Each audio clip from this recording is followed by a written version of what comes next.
मैं रोहिणी नायडू हूँ, मैं हैदराबाद से हूँ और हाल ही में मैंने चीन में मिस यूनिवर्स इंटेग्रिटी 2019 जीता और साउथ एशिया यूनिवर्स और गोवा में मिसेस यूनिवर्स टूरिज्म भी मैंने जीता है। ये सब मिसेस हैदराबाद के साथ शुरू हुआ और फिर मैं धीरे धीरे और आगे बढ़ती गई। सबसे महत्वपूर्ण बात यह है कि मैं एक सामाजिक उन्नति पर काम करती हूँ और जिसे TGF कहा जाता है, द गर्ल फाउंडेशन। मैं उस NGO की संस्थापक और अध्यक्ष हूँ।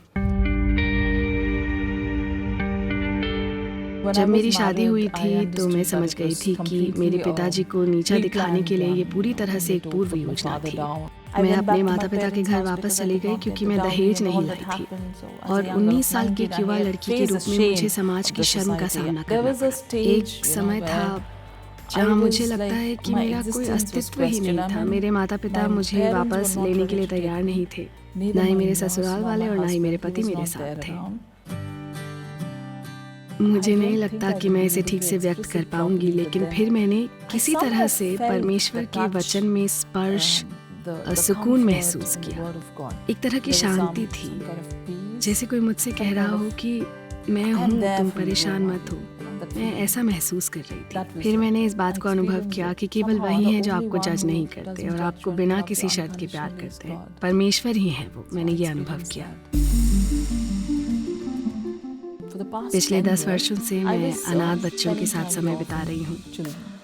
जब भी मुझे समय मिलता था मैं उनके पास जाकर बैठती थी, उन्हें समझने की कोशिश करती थी कि वो किस दौर से गुजर रहे हैं। उनके मनोविज्ञान को समझने के बाद, उनसे बात करने के बाद मैंने महसूस किया कि हम सभी को प्यार की ज़रूरत है और यही हमें जीवन में आगे बढ़ाता है। और भोजन के बारे में या जो कुछ भी हमारे भावनात्मक ज़रूरतों को पूरा करने के लिए ज़रूरी है उसे भूल जाओ कि मैं बहुत खो गई थी और मुझे भी किसी से प्यार नहीं मिला था। फिर पता नहीं कहाँ से ये सोच मेरे मन में आई कि अगर मैं ये सब सोच रही हूँ तो वो अनाथ बच्चे क्या सोच रहे होंगे। उनके पास तो कोई है ही नहीं।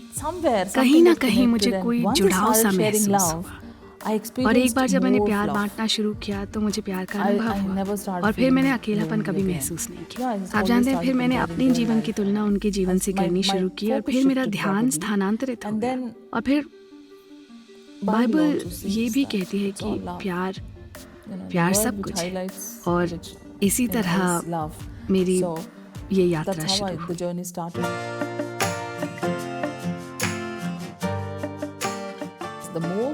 मेरी सबसे महत्वपूर्ण बात यह है, मेरी इच्छा है कि हर लड़की को मैं शिक्षित करना चाहती हूँ और उसे बताना चाहती हूँ कि वो कमज़ोर नहीं है और ये क्षमता उसके अंदर है। बस उसे बाहर आने देना चाहिए और हमें उसका साथ देना चाहिए।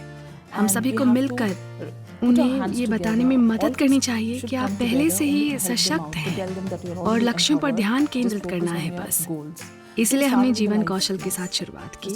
हमने मोटिवेशनल टॉक से शुरुआत की और फिर मैं समझ गई कि वो वास्तव में अपनी मासिक धर्म की समस्या का सामना कर रही हैं। और तब मैंने कुछ स्त्री रोग विशेषज्ञों को शामिल किया और फिर डॉक्टरों और चिकित्सा विशेषज्ञों की मदद से मैं कई जगहों पर गई और वहाँ हमने मासिक धर्म के स्वास्थ्य और स्वच्छता के बारे में जागरूकता देनी शुरू की। फिर मैंने जेंडर इक्वालिटी और जेंडर सेंसिटाइजेशन पर भी सेशंस लेने शुरू किए। इसमें लड़के भी शामिल थे। मैंने पॉक्सो एक्ट के बारे में भी बात की, protection of children from sexual offences. ज़्यादातर बच्चों को घर पर उनके चाचाओं द्वारा दुर्व्यवहार का शिकार होना पड़ता है। मैं बहुत सारी लड़कियों से मिली हूँ और इतने सारे मामलों के बारे में पता चला, जैसे ऑटो चालक उनको खींचता है या कोई और उन्हें छूता है।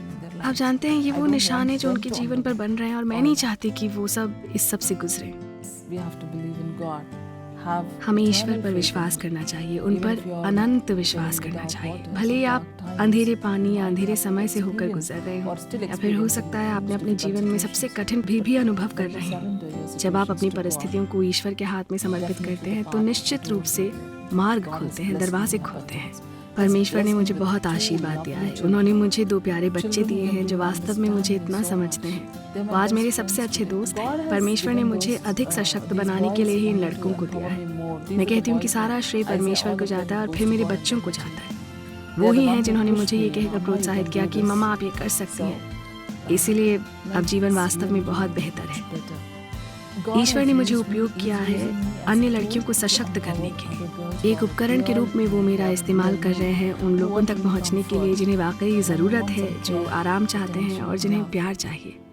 परमेश्वर बहुत दयालु हैं और उनका प्यार अनमोल है।